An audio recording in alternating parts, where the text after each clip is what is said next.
Let's talk about why you don't take orders like that. Shopping, well, excuse me, not. Let's talk about why you don't take orders like that.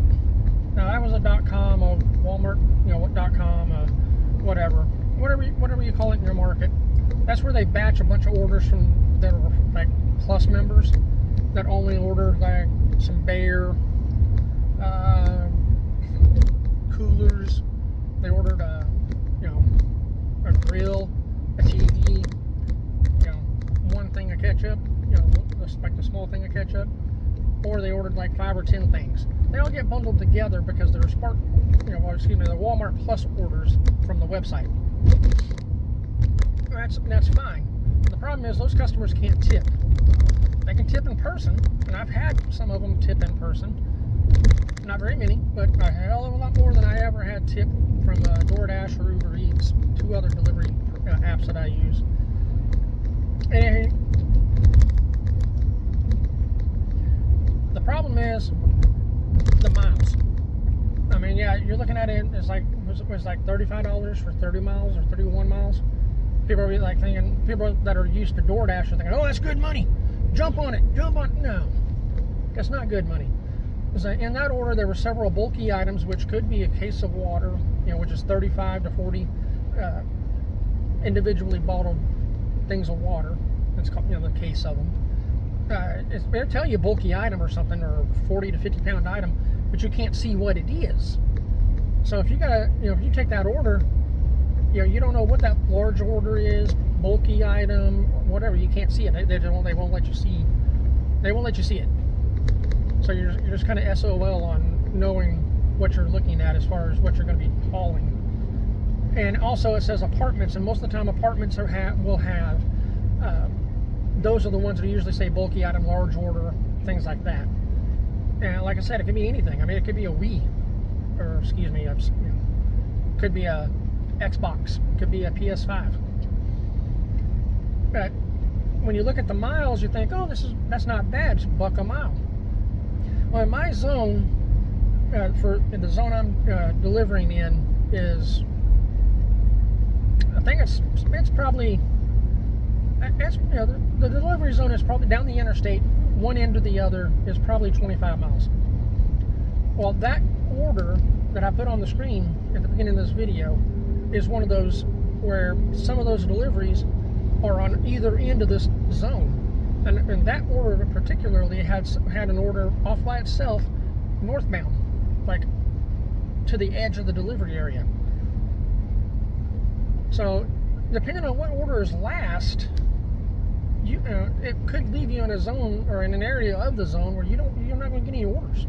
So now you're going to have to drive 8, 9, 10, 12 miles back to quote unquote civilization.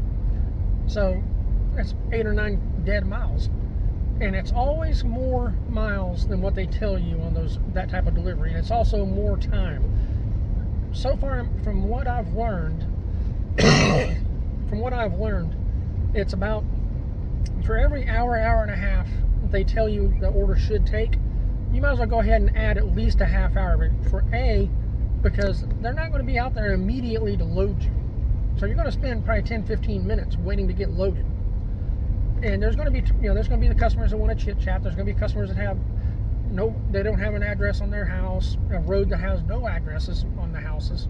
You got to rely on the GPS, and the GPS is sending you somewhere there's no house. And it turns out it's like, you got to sit there and text the customer, wait, they respond when they respond, and they tell you, and you find out it's one of the houses on either side of where the GPS is taking you, but you had to wait 5-10 minutes for them to respond. So I mean, you might as well add at least a half hour. If it says an hour and a half, you might as well figure it's going to take 2 hours. So now you're looking, maybe think under $35, an hour, 2 hours.